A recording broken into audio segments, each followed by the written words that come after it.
Before you click away because you think I'm not a quitter, I don't actually think quitting looks like giving up forever.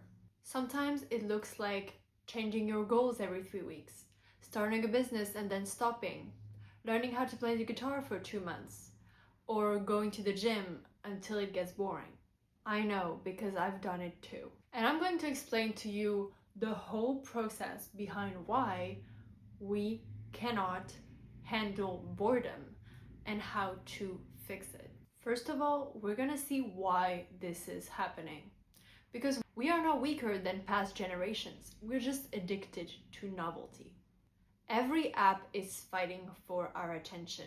Every 30-second video is promising to change your life, but nothing meaningful happens in 30 seconds.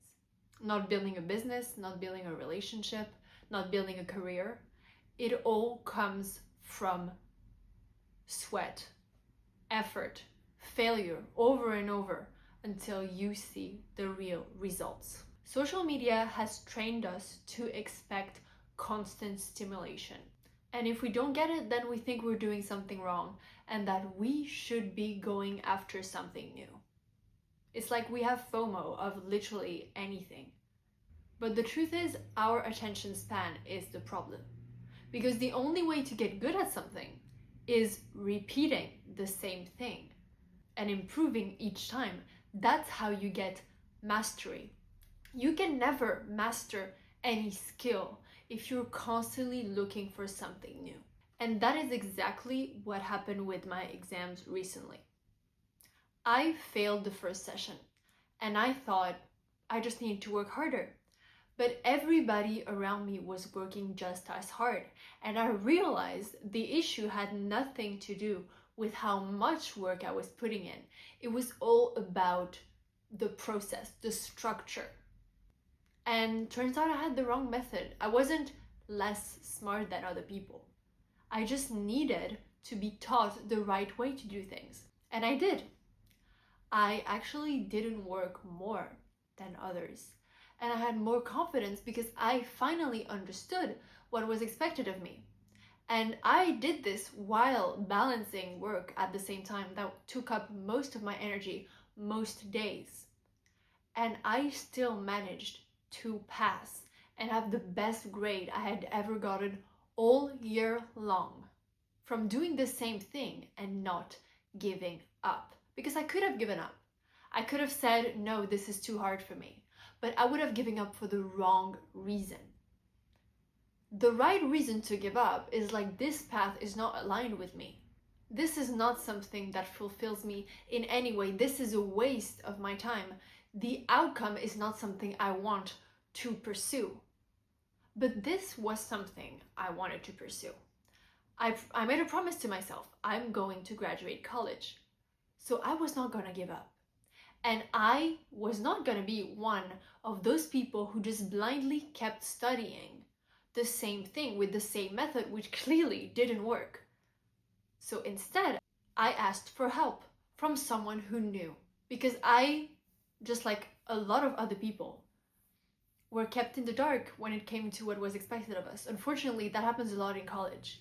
And you need to surround yourself with the right mentors, the right people who actually know what is expected, so that they can explain it to you, because it is like a secret recipe. It's not like knowing the material by heart. It is knowing how to organize it in a way that people want you to. And a lot of the time people think that they should give up because they keep doing the same thing and it doesn't work. Well, maybe you need to adapt your method. That is also a way that will be called quitting. Because how do you expect yourself to succeed if you keep making the same mistake over and over? Because no one has ever amounted to something great without recalibrating at some point. Whether it's their method, whether it's their goal, whether it's their tools, there's always a moment where you have to adapt to reach your goal. There is no way that you're going to want to achieve something big and try it and it works. It doesn't work like that. But that's the beauty of it. Because once you finally get it, after all those sweat and tears, you can be actually proud of yourself. And that experience for me confirmed the way I saw confidence, which is evidence and a tool to move forward. Confidence is not only something you get from getting good at something, but it's also a tool for future challenges. Because every time you feel confident about something you used to be terrified about, then with that confidence, it becomes your motivator for the next big thing.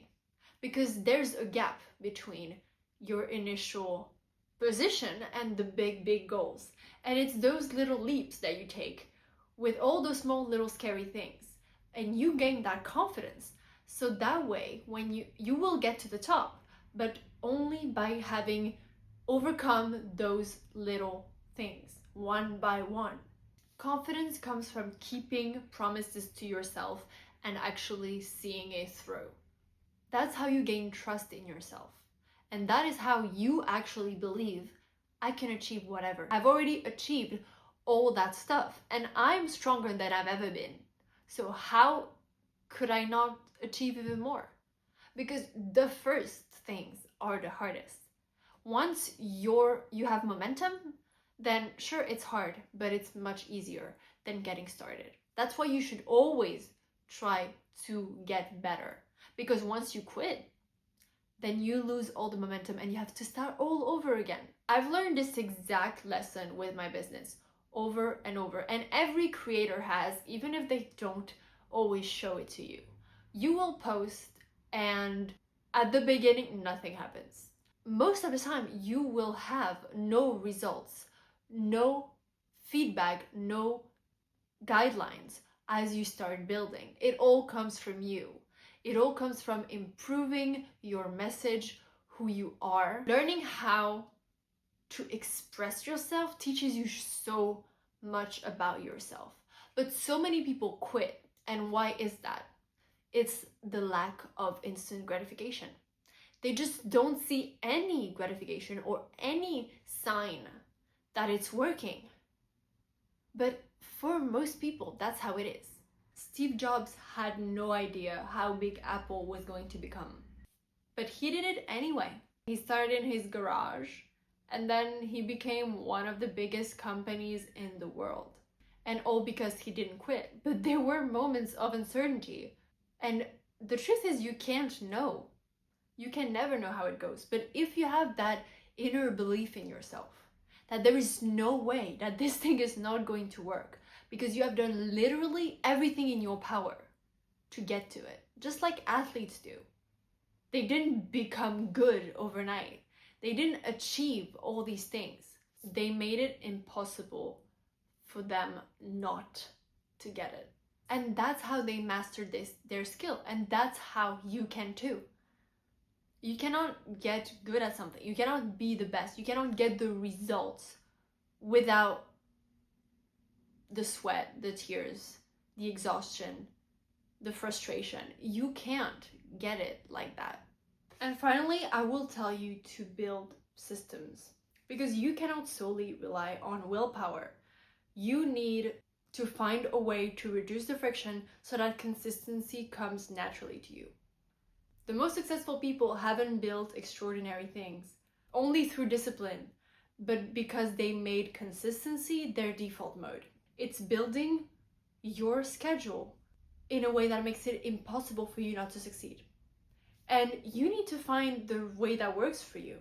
I mean, personally, what works for me is writing down all the tasks, doing the small ones first that require less than an hour, and then do the really big ones. And then I scheduled some downtime afterwards. So it forces me to finish everything fast, so I get that downtime for hobbies or whatever it is. Because otherwise, then if I finish late, I don't get downtime, it's on me. So that is how I organize it. Some people like to have time blocks, some people like to have dedicated time during the day from like 2 to 4 or 5 to 6 to work on a specific project. I don't really work like that, but find a way that works for you, that makes the next action natural. and reduces the friction for you. And I would say one thought that really changed everything for me was that boredom isn't the opposite of progress. It's actually preparation. It's the frustration, the impatience, the anticipation, all those things before you reach the goal. Because the preparation and the goal go hand in hand. You prepare for a goal, the goal wouldn't be there without the preparation. They both matter. That's why you need to fall in love with the process. So maybe the question to ask yourself is not, am I a quitter? But can I stay long enough to become the person I wanted to be? Because it really is about who you're becoming. I really love this quote by Jim Rohn, which is, life is not about what you get, it's about who you become.